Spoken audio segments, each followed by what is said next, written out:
Hello. Today we are going to study a new physical quantity that describes mechanical motion, but it allows us to study it from a slightly different angle.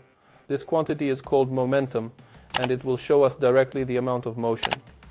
This is its ancient name, which was invented in the Middle Ages, when mechanics as such was developing, and today it has acquired a slightly different connotation, given its connection with other parameters, such as, for example, force, energy. But nevertheless, its importance in the description of mechanical motion, especially in the interaction of bodies with each other, it is very relevant. So today we will work with such a concept as momentum.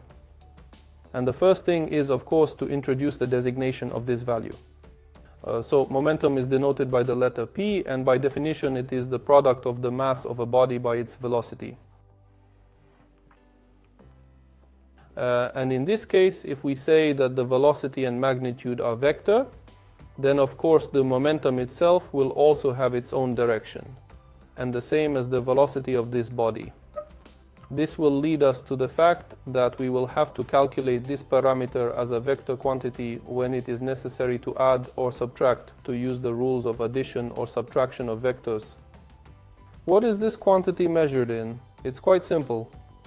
Momentum doesn't have its own unit of measurement, so we just keep the product of a kilogram per meter per second. These are the units in which we will measure it. Of course, this value has no physical meaning as such, because here we are talking about the fact that there is simply the product of the mass of the body and the velocity of the body, i.e. this is exactly the amount of motion we are talking about. But nevertheless, the value is very important in order to understand how the body will behave when interacting with other bodies, because we see that here we have an additional mass of the object, i.e. the collision itself, let's say, of course, is affected by the velocity of the body and the mass of the motion of the body. Thus, when we talk about the calculation of this parameter, it is necessary to understand the mass of the body and its velocity. If momentum changes, it means that we should examine what caused it to change, i.e. it could be a change in mass or a change in velocity or both together. Let's take some specific cases of examples, like when we have a rocket taking off, and then because of the fact that the fuel is burned and a jet is ejected with some velocity, let's say y. The burning of the fuel causes the mass of that object to become smaller, and so the momentum will change in this case. Again, due to the fact that both the velocity of motion of this object and the mass of motion of this object will change. If we are talking about the motion of a body of constant mass, then of course we should look at how the velocity of this object has changed. And here, of course, is a very important nuance that must always be remembered.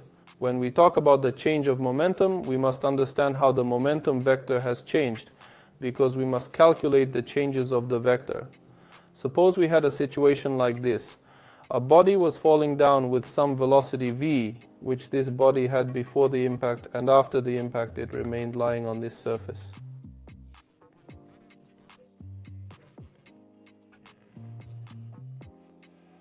What happened to the momentum of this body? We can say that the change of the momentum in vector form is the difference between the final value and the initial value of the momentum.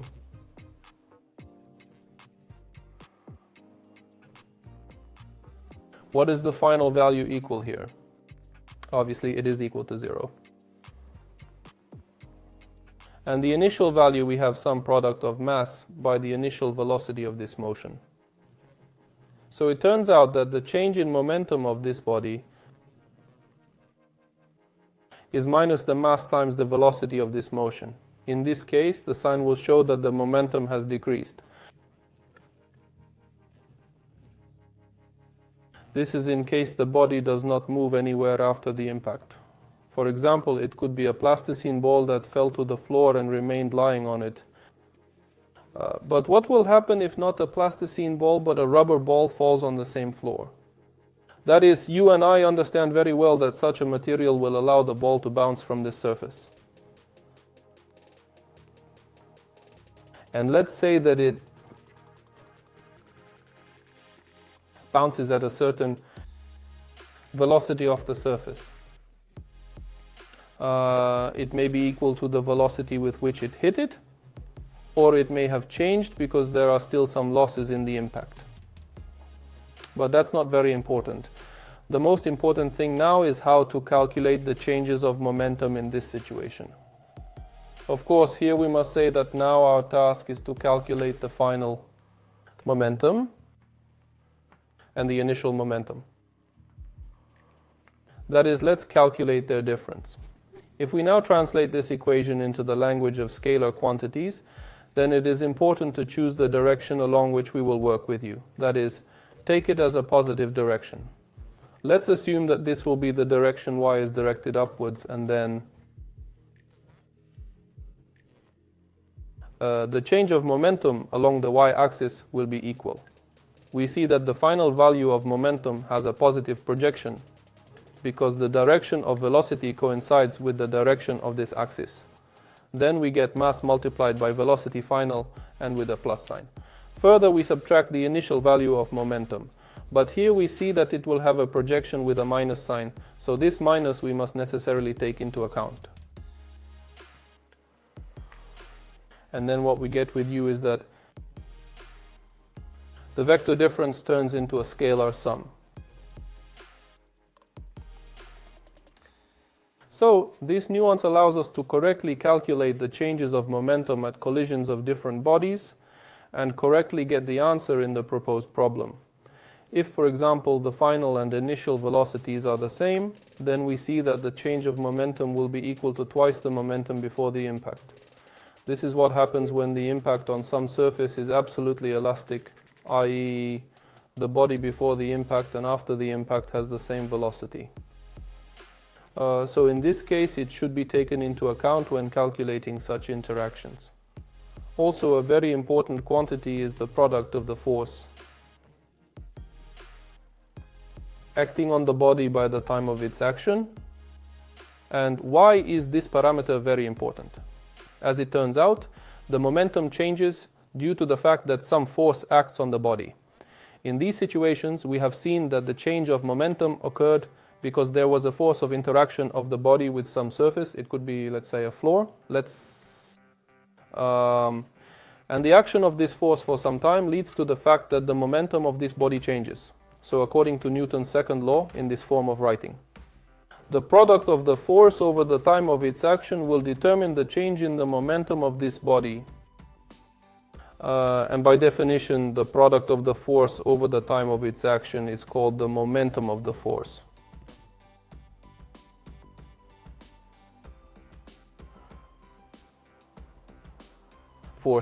And what we have here is a change of momentum. Thus, we can connect between the action of force during some time and the change of momentum of this body, which is very useful when studying the motion of different bodies, especially with some complex trajectory. The most important thing is to understand what force acts on this object and during what time this action is performed. When we will solve the problem, we will see how these rules are applied in practice, because here it is important to take into account the fact that the acting forces work in different directions, and it is necessary to see what forces lead to a change in momentum in a given direction. Because if the force acts perpendicularly to the motion of the body, the change in momentum will be produced by the reversal of velocity. For example, if we consider the motion of a body with constant velocity along a circle, we can see that the momentum of this body at different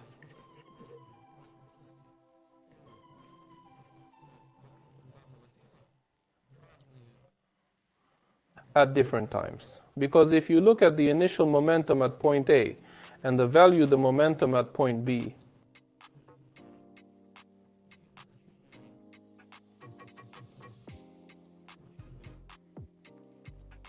so modulo they are the same.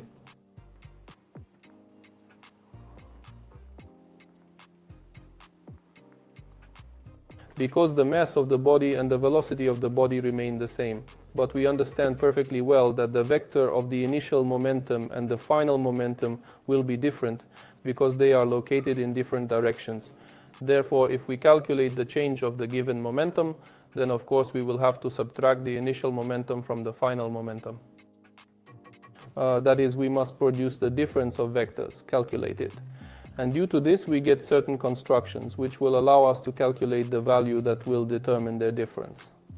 Therefore, in such cases, we necessarily take into account the vector sense of this parameter and accordingly the correct approach to problem solving. Today, you and I have taken apart quantities such as momentum and impulse, and we will see their practical application. See you soon, goodbye.